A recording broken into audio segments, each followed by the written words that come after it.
Hello everybody. In this video we are going to discuss the third stanza of an elementary school classroom in a slum. In this stanza the poet has used Shakespeare and Mab again. Why? Because he has already used these words in the second stanza, but here in a different context, because in the second stanza he said Shakespeare is meaningless, Mab is useless, but here in this stanza the poet says Shakespeare is wicked and Mab a bad example. Now how at once Shakespeare has become wicked and Mab a bad example? How come this happened? So there is a reason behind this. Now Shakespeare has never written for the poor class people. He has always written for royal class people, royalties. In his works we find the mention of kings and queens and courtiers and ministers, all such people. But will that mean that if a person doesn't write for poor people, he is wicked? No, it's not that. Shakespeare is wicked because after going through his works, there kindle desires in such children's heart. Because when they come to know, or when they meet such characters of royalty, when they meet such great and rich characters, they also feel a desire to have a life like that. So all these written here, Shakespeare, Mab, sun, ships, sun and love, these are all symbolic of material life, full of luxuries and comforts and riches, denoting a cozy life. And these children, the slum dwellers, they don't have any comfort in their life. So when they come to know about such a world full of glamour, a world full of splendor, when they get to know through the map, when the map suggests that there are lots of countries in this world, and the children also develop such desire that they should also go to such places or visit such places. So in short, Shakespeare, Mab, ships, sun, love, all these things are symbolic of a material life, comfortable life. And as these children, they are not sure even about their 2 times meal, how can they be able to have such a comfortable life? So that's why Shakespeare is wicked and Mab a bad example, because they deviate these children from their right course of action, from their path of duty, because in a right manner they won't be able to attain these things, they won't be able to fulfill such high dreams. And so what? Tempting them to steal, when in a right way it won't be possible for them to fulfill their dreams.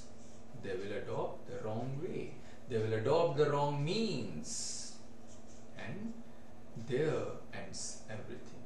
So that's why Shakespeare is wicked and Mab a bad example, because they instill such desires in their heart, which is quite difficult to attain for these children. And in continuation of this, the poet says that Shakespeare is wicked for whom? For lives. Mab is a bad example for whom? For lives. That slyly means furtively, secretively, turn into cramped holes. It means the children who live in cramped holes, the children who live in congested slums, congested areas, Shakespeare is wicked for them. They furtively in their attempt to fulfill their dreams. They secretively and furtively go in and come out of their houses. So from fog till endless night. Now this also has a certain meaning. They work hard. They work hard from morning, and morning is foggy. That means in the morning there is darkness and the night is already dark.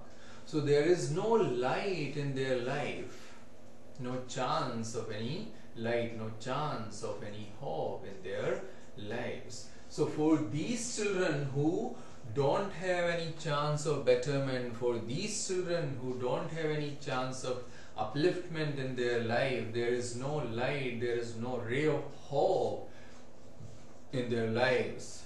Shakespeare is wicked for such children. Map a bad example for such children. And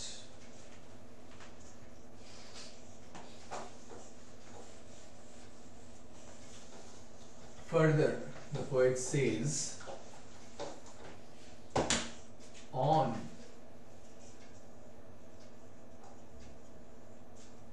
their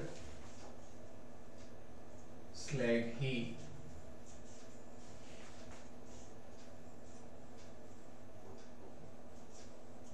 they wear skins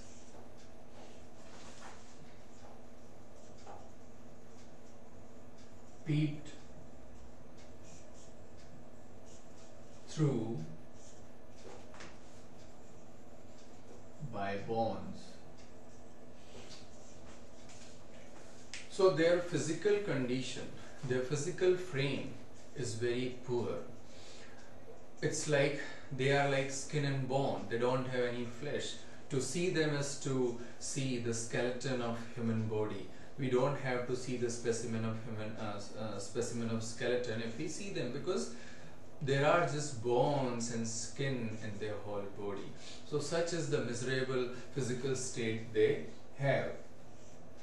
Slag heap. Slag is garbage. So they live on the heap of garbage. Their whole life is spent on the heap of garbage. And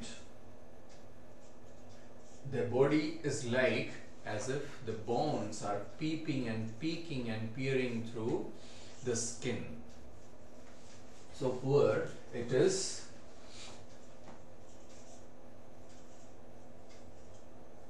Spectacles.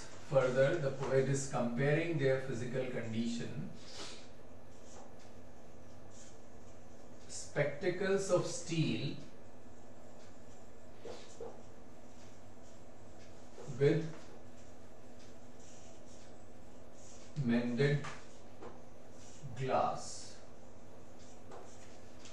So here the poet is comparing their physical state with steel spectacle or broken spectacles.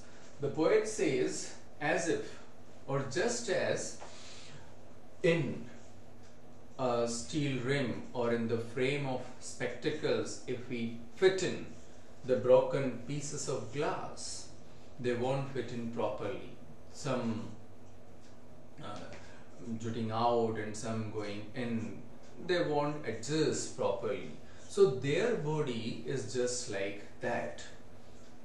The bones, some jutting out, some going in, their shape is all zigzag. So that's why he has compared their body with spectacles of steel with mended glass.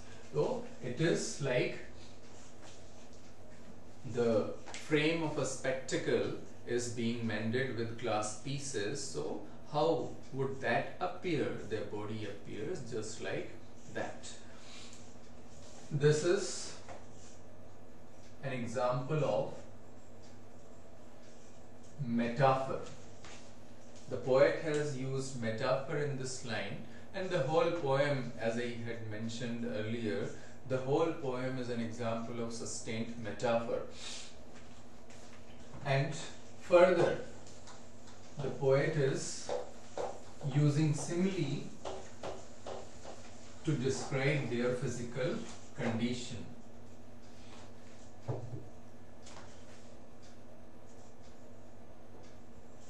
like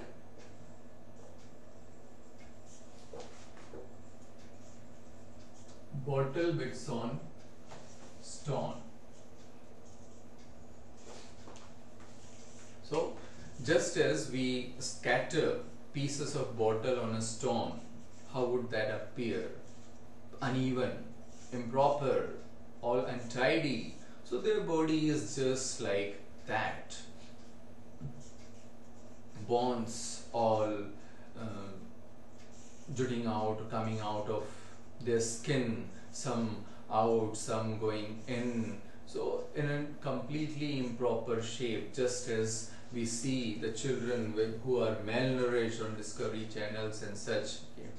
So the body is just like that. And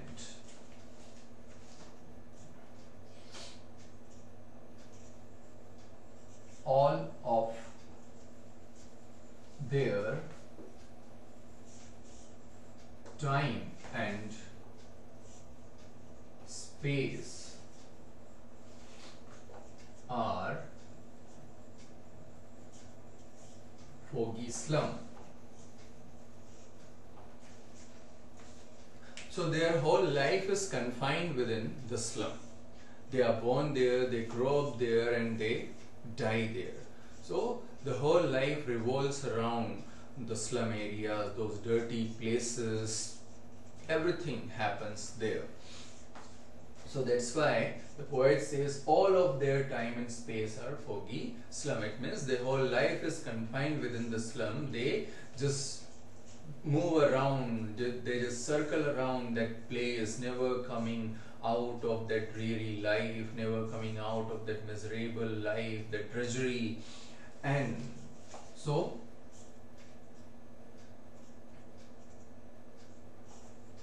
blot this map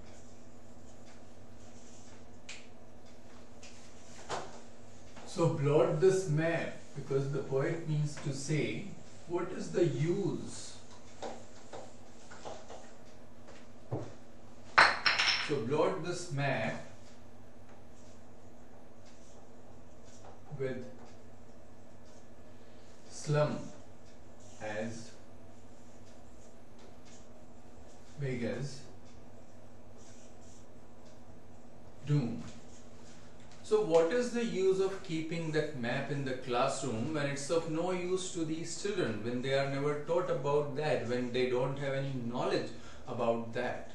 It's better to blot and smear and smudge that map, and in place of that, slum should be made, because their world is the slum. They know and understand only that, where they are doomed to die, where they are doomed to suffer. So blot the map and make slum in place of that, okay? Because they understand only that, and their life is to be lived there in the slum. So in this third stanza, the poet has talked about their poor physical frame, and he has mentioned Shakespeare and Nair in a different context, calling Shakespeare wicked and Nair a bad example. So that's all about your third stanza. Thank you very much.